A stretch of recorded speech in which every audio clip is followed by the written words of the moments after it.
بسم الله الرحمن الرحيم الحمد لله رب العالمين والصلاة والسلام على رسوله الكريم وعلى آله وصحبه اجمعین وبعد۔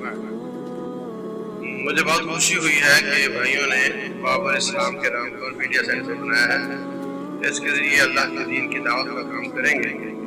مجھے اس سے وہ یاد آ رہا ہے کہ جو اصحاب کہف تھے، فتیۃ آمنوا بربہم وزدناہم ھدی وربطنا علی قلوبہم، اللہ کا دین بچا کر کے اپنے دین پر ہونا استقامت کے لیے وہ علاقہ چھوڑ کر وہ سائڈ پر ہوئے تھے۔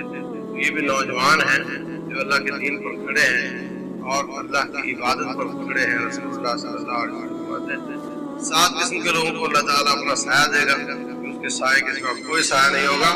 کون 7 کہ اللہ کے سائے کے سوا کوئی سایہ نہیں ہوگا؟ ان 7 میں سے ایک وہ ہے شاب نشأ فی عبادت اللہ، وہ نوجوان جو عبادت میں پروان چڑھتا ہے۔ ماشاءاللہ نوجوان ہیں اور اللہ کی عبادت میں پروان چڑھ رہے ہیں، انشاءاللہ اللہ تعالیٰ ان کو اپنا سایہ نصیب فرمائے گا۔ اور پھر دعوت اللہ جوانوں میں، یعنی نہ صرف کہ خود عبادت کے ساتھ جوانی گزار رہے ہیں بلکہ اور نوجوانوں کو بھی اس راستے پر لانے کے لیے محنت کر رہے ہیں۔ یہ بہت مبارکباد کی بات ہے، بہت زیادہ اللہ تعالیٰ کے فضل کی بات ہے کہ اس وقت ہم معاشرے میں دیکھتے ہیں کہ جو گناہ کرنے کے قابل نہیں رہتا وہ گناہ چھوڑتا ہے۔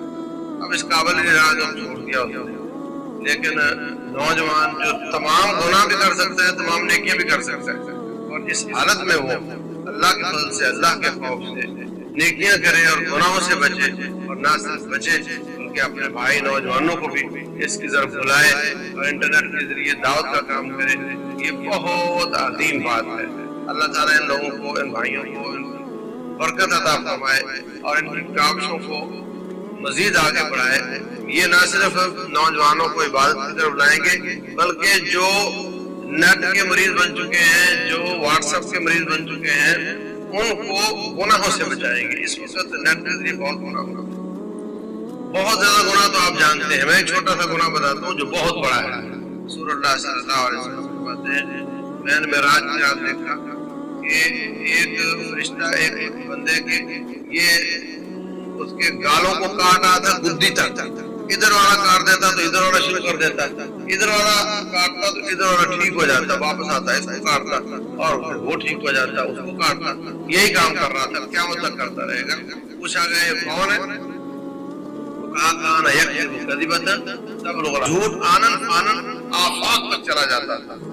یہ حدیث شاید ان معانی کے ساتھ عہد نبوت میں واضح نہ ہوئی ہو کہ جو آج ہماری آنکھوں کے سامنے اس کے معانی کھل رہے ہیں کہ واٹس ایپ پر، ٹویٹر پر، اس پہ نوجوان بیٹھتا ہے، جھوٹ بولتا ہے اور وہ آفاق تک چلا جاتا ہے، اور یہ مصیبت اس وقت شدت اختیار کر جاتی ہے جب وہ جھوٹ اللہ پہ ہوتا ہے، جب وہ جھوٹ رسول اللہ پہ ہوتا ہے، ان کے نام پر حدیثیں کری جاتی ہیں، وہ فارورڈ کیا جاتا ہے۔ یہ میرے بھائی انشاءاللہ ان لوگوں کو بھی نصیحت کریں گے اور ان کو بھی اچھے راستے پر لگائیں گے۔